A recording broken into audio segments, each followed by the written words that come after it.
Hi everyone, this is Kwame with another video, and today I have a very, very, very special person that I've been working with him for some time now, and not gonna lie, I'm very happy to have him here, the one and only Professor Popsology.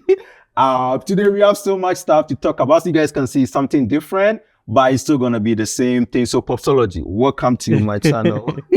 How you doing, big man? Very good, man. Very good. Yeah. So today I'll just say, let's have you just introduce yourself to people. Some of the people that do not know you. I know you as Pops. You have your own name, so we're just gonna let him just introduce himself to us, who he is, what he does, and then we'll just take it from there.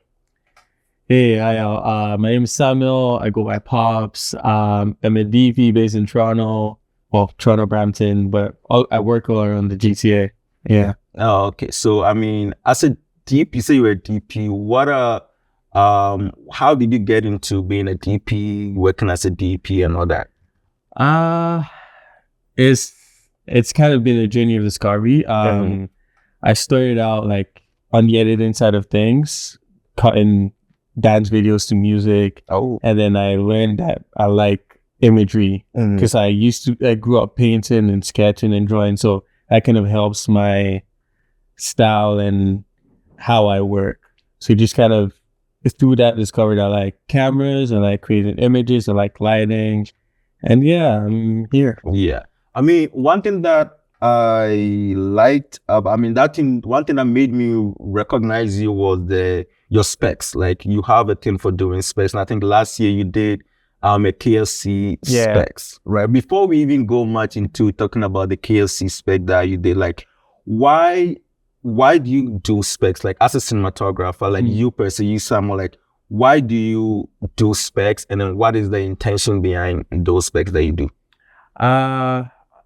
First of all, spec projects are like a way of exercising your muscle as a DP, as a director, as a writer, as an editor. It's just a way of collaborating with people and showing the kind of work you could create without the limitation of creative control or a client or anything. You have full creative control of this, and it's kind of a project that you could use to showcase your skills and your vision.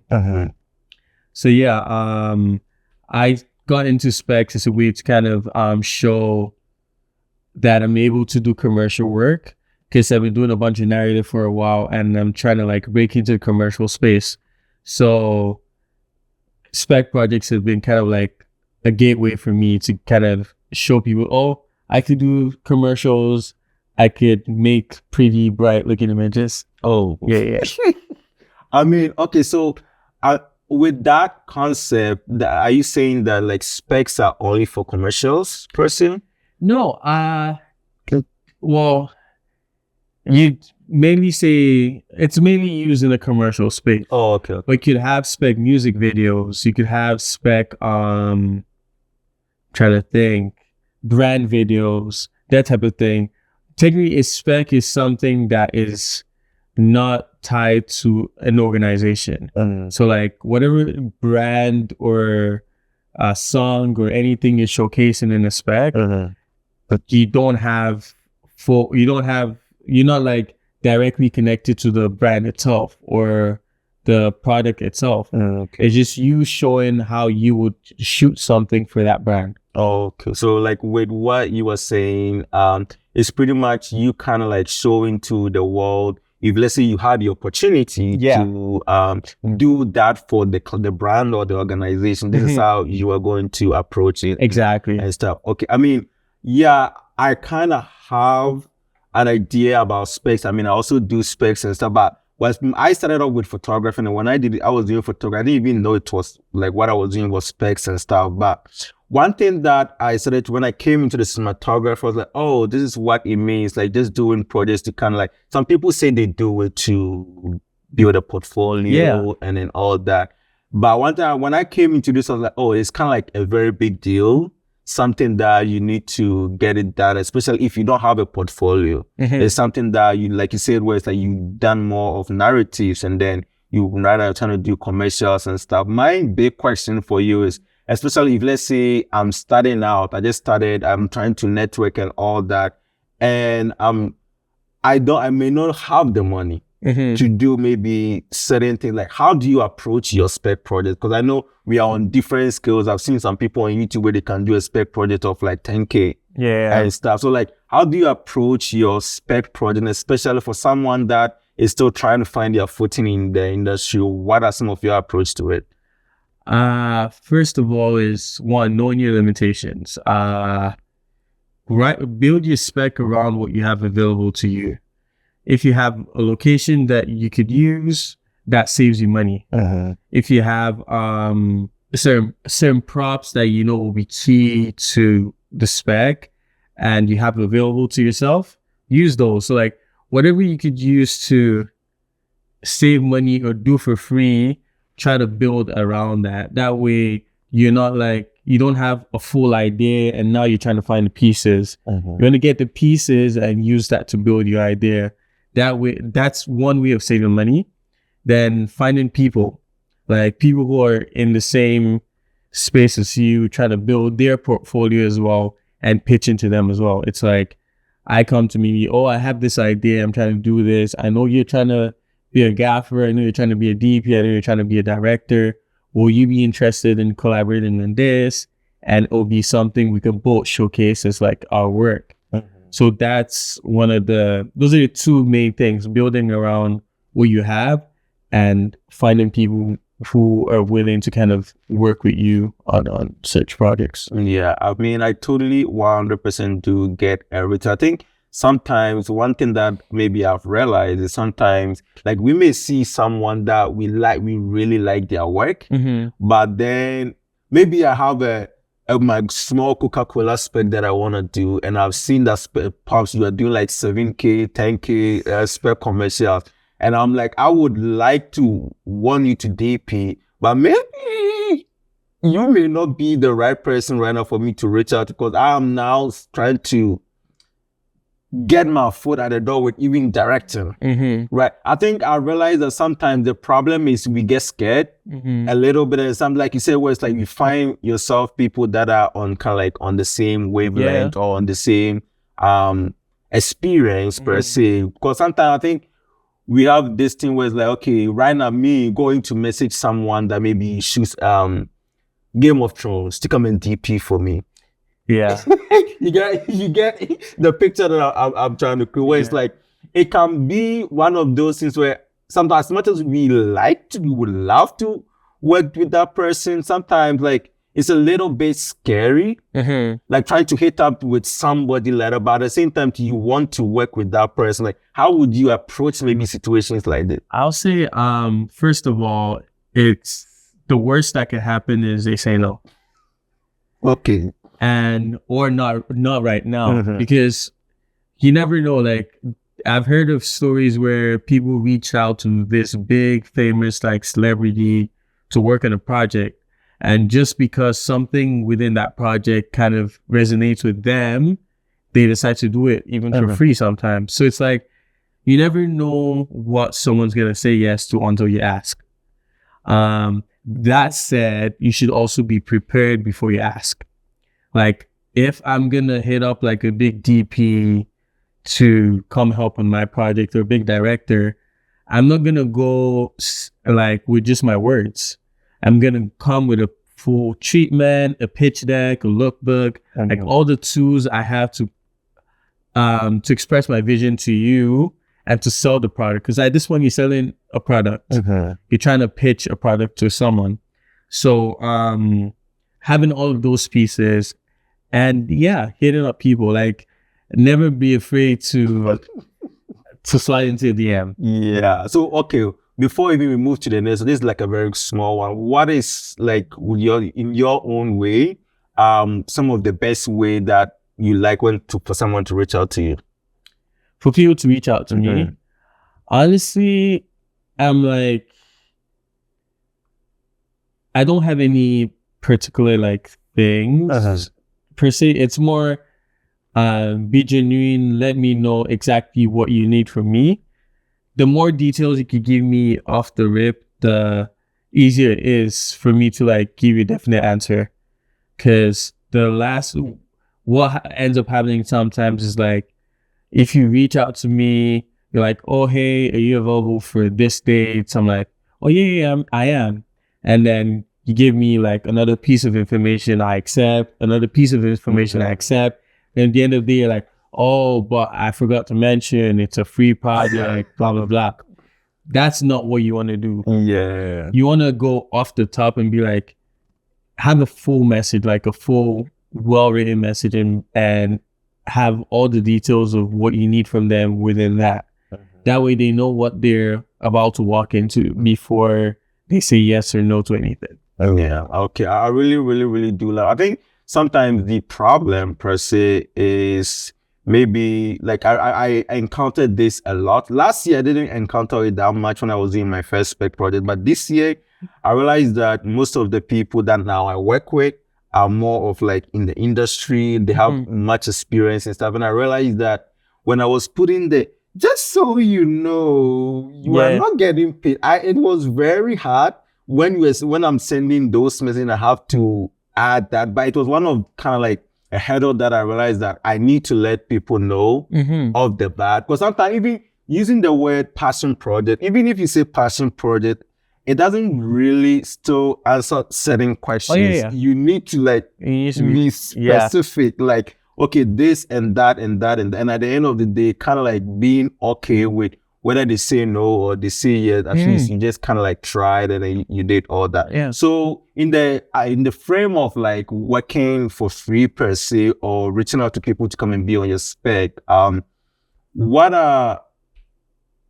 I'm trying to find a better way to frame like reaching out to people to work on your spec for free, and of like, what are some of the challenges that, let's say, you face when, let's say, you are reaching out to people, whether for free or paid or something? What are some of the challenges that you face? Let's start with that one. Honestly, like, especially for specs, one of the bigger challenges is casting. I know. Like for crew, for me, it's kind of, I've been lucky enough to get people who are willing to work with me and collaborate on multiple projects, like low rate projects, properly paid projects, no pay projects, just people who are willing to work with me. So in that, in terms of that, like I've been lucky. But when it comes to casting, like I don't have like a bank of actors I can reach out to. So it's all public posting and hoping for the best. So especially for like my most recent one where I had to cast kids. Yeah. That was difficult because now you're posting on all the platforms that will accept your post and hoping like you get someone who's willing to bring your kid in to work for free on a project of someone they've never met before. So like it's a lot. Those are things that you kind of have to deal with. But like, yeah, it's just the more prepared you are and the more flexible you are in terms of like adjusting to what's available, the easier it gets, especially in the spec role. Okay, so I mean, you made mention of at least you being at a point in time where right now, like you kind of like have a community of people or a family of people that you kind of like work with on different projects and stuff and all that. So my big question is, like, let's say someone is starting out new, or maybe someone is trying to also find their people. What are some steps or some ways that you think that maybe they can do or you can do to kind of like be able to find yourself your community of people that you can reach out to? Especially for me, there was this director that I saw, I think 2-3 years ago, the guy that did Mufasa, the Lion King, is the guy that directed. He was like, just find yourself group of people that you know you guys are kind of on the same length, and then help each other grow on your projects. So like, how were you able to like find your people that you were able to work with, and then you're able to, okay, I think I can be able to bring this person on? What are some of the steps that you get to create that community of like filmmaker friends that you work with? For me, most of it was either from like networking on set. Networking on set is like one of the bigger things, especially when like on commercial sets where there's some downtime. Just say hi to someone, like chat with people, let people know what you're up to, ask what they're up to. You tend to find more people who are trying to do something similar to what you're trying to do. Because most people who are working as like thirds or fourths in their departments are also trying to climb the ladder. So if we're all trying to climb the ladder together, I know you might be interested in doing this with me. I will be interested in doing this with you. So it's like willing to trade favors, willing to also help people out. Don't just ask for favors. Be willing to help people out on their stuff, especially when it's something you're able to do.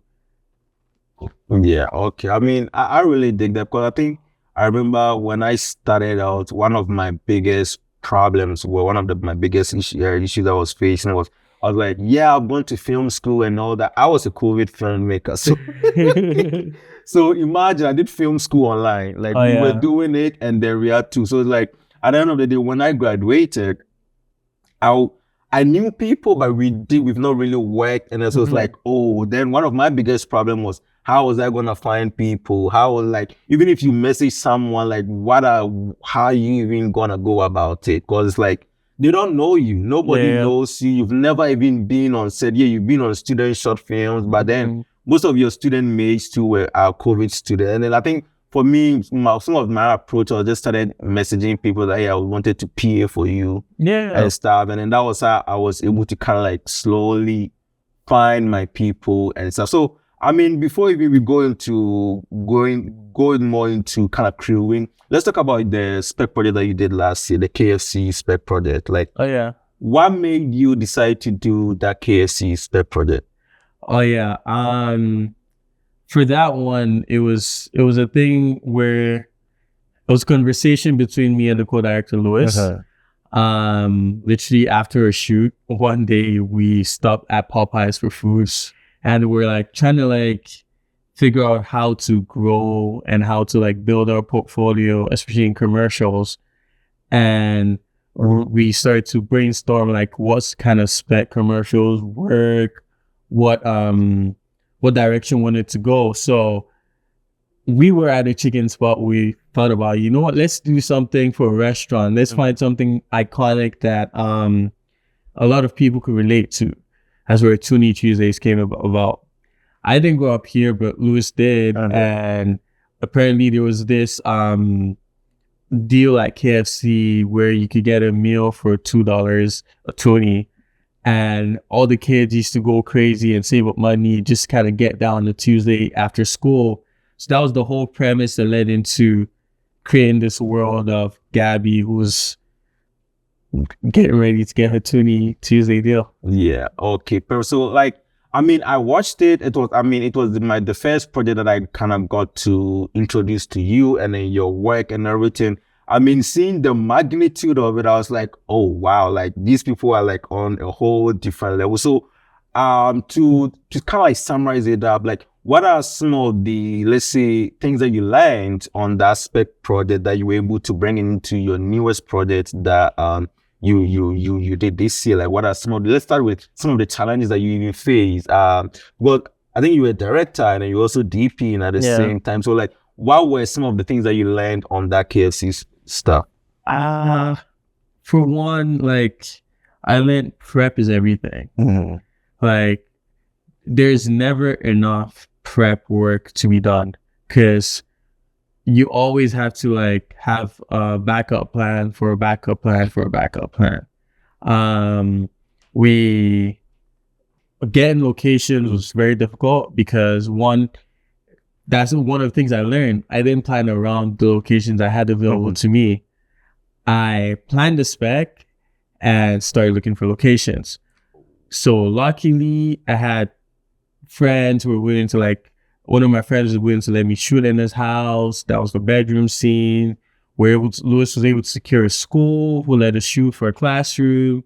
And then, so like we were able to get like these pieces, but up until 2 days before, we didn't have a school location. up until the night before. We didn't have enough kids to fit the classroom. Oh, wow. So like those were things that we had the vision planned out, but we didn't take enough time to plan the logistics of things. And that kind of limited what we were able to do. Because at the end of the day, we had to cut some scenes, some sequences, trim down like the classroom stuff, trim down some of the drive-in stuff. And then we got to the KFC because we hadn't gone prior, because it's always difficult getting a big franchise or a big name location. Yeah. Because there's a whole bunch of like bosses and people and calls and all of that, and most times it'll mostly be no's, because we did reach out to a few people and they gave us contacts of places we couldn't reach. It's like we call, we don't hear back, that type of thing. But eventually we decided to just go there and buy some KFC and sneak a couple shots. Really? Okay, so at the end of the wow, because when I saw it, I was like, how did this guy book a KFC location? Oh no, we didn't book it. We showed up. Yeah, but I was like, KFC, these people are going crazy. I mean, when I watched it, I was like, okay, big ups to you guys. I don't know how the finances, your producer, trying to get all things, and then like it was like, okay, all right, big ups to you guys. But I don't know how you guys were able to get that location, but getting to see some of the logistics. I think sometimes we do projects and people don't get to see the in-depth, the ins and outs of like what goes into a project. Because like you said, sometimes you may think maybe you can even have the creative ability to be able to do it, but some of the internal logistics may be like, okay, maybe I may have to scale down a little bit before we even wrap up or anything. Like, what are some of the benefits that you've experienced doing spec projects? Honestly, it's been one more exposure. Literally a couple days after I posted a spec, someone reached out to me to shoot a pilot for a TV show. So it's like that showcasing my work has made me more visible to a bunch of other people.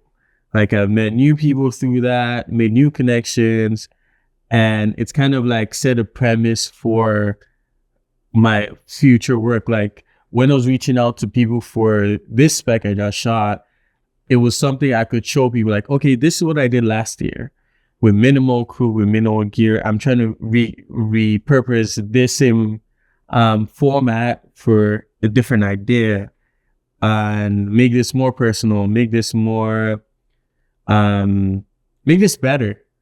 And yeah, that's how I was able to like get people on board for this one.